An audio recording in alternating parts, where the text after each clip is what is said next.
Hi hello नमस्कार सर्व गोड ताईंना, दादांना, काकांना आणि छोट्या छोट्या चिमुकल्यांना मी रुक्मिणी अगदी मनापासून स्वागत करीत आहे। तर मुलांना आज आमरसपुरी खायची होती, तर म्हटलं आपण मुलांसाठी आमरसपुरी ही बनवूया आणि हा व्हिडिओ तुमच्याशी शेअर करूया।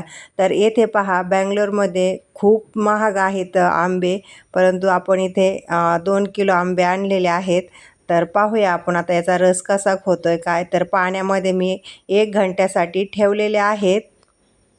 आज आपण पुरी थोडीशी वेगळ्या पद्धतीने बनवणार आहोत। 1 कप येथे गव्हाचा घेतलेला आहे, 1 कप रवा आणि अर्धा कप तांदळाचं पीठ घेतलेलं आहे। यामध्ये चम्मचभर आपण ओवा घेतलेला आहे, हातावरती चोळून घ्यायचा, त्यानंतर टाकायचा आणि चवीनुसार यामध्ये मीठ घालूया आणि हे पीठ आपण आता एकदम घट्ट असं हे मळून घेऊया। तर आपण आता पीठ अगोदरच मळून घेणार आहोत, कारण की पीठ चांगल्या प्रकारे भिजलं पाहिजे त्यासाठी। आणि हे पीठ मळीत असताना थोडंसं घट्टच मळायचं आहे, कारण की पुरीसाठी हे पीठ हे घट्टच मळून घ्यावं लागतं, तेव्हाच आपली पुरी चांगल्या प्रकारे फुगली जाते। तर अशा पद्धतीने मी पहिल्याच वेळेस पुरी बनवायला घेतलेली आहे। तर चला आपण पाहूया ही पुरी कशी बनते ते। तर पहा, आता अशा पद्धतीने मी घट्ट असं पीठ मळून घेतलेलं आहे आणि हे 1 घंटा आपण पीठ भिजून द्यायचं आहे, म्हणजे हे पीठ थोडंसं सैल बी होईल आणि चांगल्या प्रकारे रवाही फुगला जाईल। पुरीसाठी आपण आता पीठ मळून साईडला ठेवून दिलेलं आहे। तर आपण आता रस बनवून घेऊया। तर आंबे बऱ्याच वेळचे मी पाण्यामध्ये ठेवलेले होते। आता आपण याचा रुचिक चांगल्या प्रकारे पिळून घ्यायचा आहे आणि त्यानंतर मग रस बनवून घ्यायचा आहे। मस्त असे हे आंब्याचा वास येत आहे। तर पाहूया रस कसा लागतोय, काय गोड आहेत की कसे काय, काहीच सांगता येणार नाही रस केल्याशिवाय। तर चला आपण आता रस बनवून घेऊया। तर आंबे खराब आहेत की कसे ते पाहायचं, अशा पद्धतीने सालं काढून आणि त्यानंतर मग आपण रस बनवून घेऊया। तर यामध्ये आपण कमी प्रमाणातच पाणी घालणार आहोत, तरच रस आपला चांगला लागेल। तर चला मी कशा पद्धतीने रस बनवला ते दाखवते, पहा। तर एकदम घट्ट असा हा रस तयार झालेला आहे। मिक्सरमध्ये मी फिरून घेतलेला आहे, आता फ्रीजमध्ये ठेवून देऊया। तर आमच्या घरातल्या सर्व सदस्यांना पकोडे आवडतात, त्यामुळं म्हटलं आज आपण मिक्स पकोडे बनवणार आहोत, कारण की यामध्ये मी मेथी, पालक, त्यानंतर ओव्याचे जे पानं असतात ते, हे सर्व मिक्स करून हे पकोडे बनवण्यासाठी मी पीठ भिजून घेतलेलं आहे। तर आपण आता 15 मिनिटासाठी हे पीठ भिजून देऊया। शिजून घेतलेल्या बटाट्याची मला रस्सा भाजी बनवायची होती, परंतु मुलं बोलले की आम्हाला सुकी भाजी खायची, त्यामुळं मग मी बटाट्याची सुकी भाजी बनवून घेतलेली आहे। त्यानंतर म्हटलं थोडेसे कुरडई पापड तळून घेऊया। तर हे पापड आपण स्वतः बनवलेले आहेत, विकत आणलेले नाही आणि हा व्हिडिओ तुमच्याशीही शेअर केलेला आहे। तर त्याची लिंक मी डिस्क्रिप्शन बॉक्समध्ये देणार आहे, तेथे जाऊन तो व्हिडिओही पाहू शकतात। हे पापड एकदम दुप्पट आणि तिप्पट फुगतात, मस्त असे हे पापड आपले तयार झालेले आहेत, पहा। तर अशा पद्धतीने आपण आता पापड बनवलेले आहेत, तर मुलांनाही खूप आवडतात। म्हटलं आपण आता पापड काही तळून घेऊया। तर आपण आता कुरडया तळून घेऊया। तर ह्या बी कुरडया आपण बनवलेल्या आहेत आणि त्याचाही व्हिडिओ तुमच्याशी मी शेअर केलेला आहे।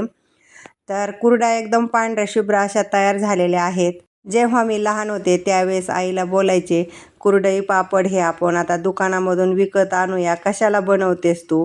परंतु आई बोलायचे की तू जेव्हा आई होशील त्यावेळेसच तुला समजेल की आपण स्वतःच्या हाताने बनवून पदार्थ मुलांना जर खायला घातले तर त्यातला हा आनंद वेगळाच असतो, तर तेव्हा तुला समजेल, असं बोलायची। परंतु जेव्हा आई झाल्याच्या नंतरच समजलं की आपल्या हाताने मुलांना पदार्थ खाऊ घातले पाहिजेत आणि मुलांनाही वाटतं की आपल्या आईने आपल्यासाठी काहीतरी बनवलं। तर पहा, आता येथे मी पकोडे बनवलेले आहेत, मिक्स पकोडे। तर मुलांनी खूप आवडीने खाल्लेले आहेत, त्याचा मी शूट घेतलेला नाही, कारण की सगळ्यांना पकोडे आवडतात घरामध्ये आणि असे मिक्स पकोडे बनवल्यामुळं खूप टेस्टी लागलेले आहेत। तर तुम्हाला मी जवळून दाखवते कसे बनलेले आहेत। तर पहा, मस्त असे बनलेले आहेत। तर आपला पूर्ण स्वयंपाक करून झालेला आहे आणि मुलांना जेवायच्या टायमाला म्हटलं गरम गरम पुऱ्या बनवूया। तर चला आपण आता पुऱ्या बनवून घेऊया। मस्त असं हे पीठही भिजलेलं आहे आणि थोडशा जाडच आपण ह्या पुऱ्या लाटून घेणार आहोत, म्हणजे टम्म अशा ह्या पुऱ्या फुगतात। तर 2-3 पुऱ्या आपण आता लाटून घेऊया आणि त्यानंतरच मग तोपर्यंत म्हटलं तेलही गरम होतं आहे तर 2-3 पुऱ्या लाटून घेऊया. तर पहा अशा पद्धतीने मी आता पुऱ्या लाटून घेतलेल्या आहेत. तर चला आपण आता पुऱ्या तळून घेऊया. तेल गरम झालेलं आहे तर तेलामध्ये आपण आता पुरी तळून घेऊया.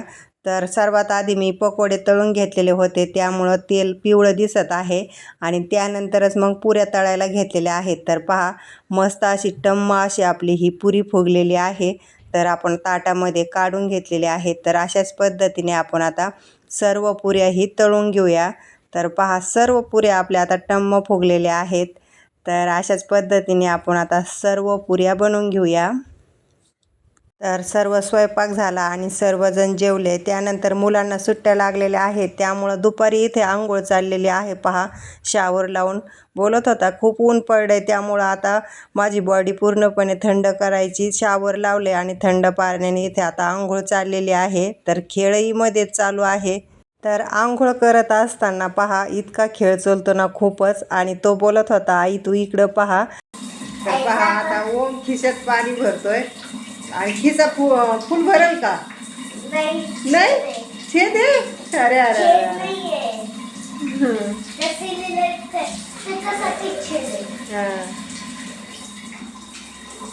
नको वर लाईट आहे पाणी फेकू नको.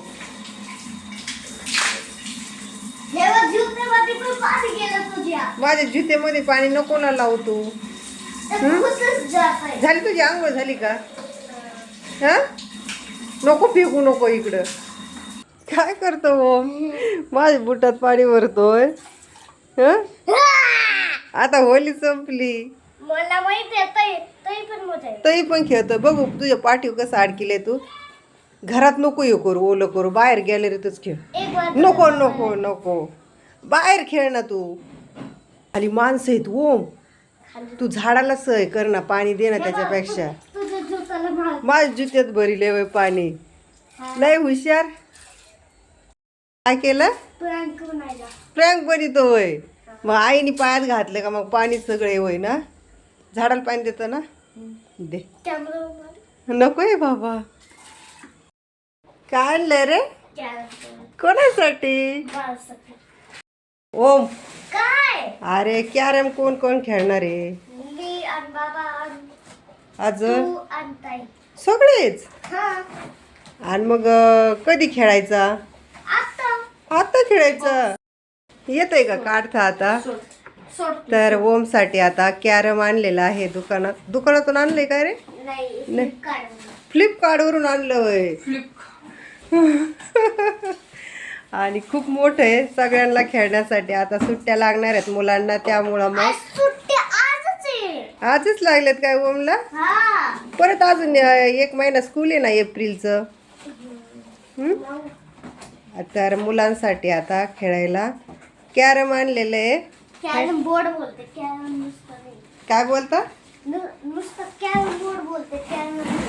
असं वाव कितना बडा है बापरे. हं काय काय आलंय त्याच्यामध्ये? कॅरम बोर्ड ते काय? अरे ती पावडर आहे त्याच्यावर टाकायची. पाठीमागून बघू कसं के लय मोठं आहे पण नाही लावलं कसं बघू काढायचं तसंच असतंय ग. तसंच असतंय असंच असतंय असंच असतंय. काय ते का बघतो? किती बापरे किती गोटे येतात. हा तुला खेळता येतं का पण? किती येतात त्या? 2 दिले हा 2च असतात. किती गोट्या आहेत त्या मोजून घ्यायच्या. ओम किती गोट्या आहेत त्या मोजायच्या. रबर ना काउंट कर बरं त्या गोट्या काउंट कर. 24 येतो. ओमला येतं खेळता? ताईला? हे ताई तुला येतं खेळता? बापरे आता अभ्यास करायची गरज नाही बाबा. आता कशाला करायचं, आता नुसतं खेळायचं आहे ना. रेड असते का, व्हाईट राहते बा, पहिली व्हाईट राहायची. व्हाईट पण राहते रेड पण राहते. असं बोला जवळ तुला माहिती आहे का? खेळून दाखव बरं वो. करायचं माहितीये. तिथून नसतंय, लांबून असतंय.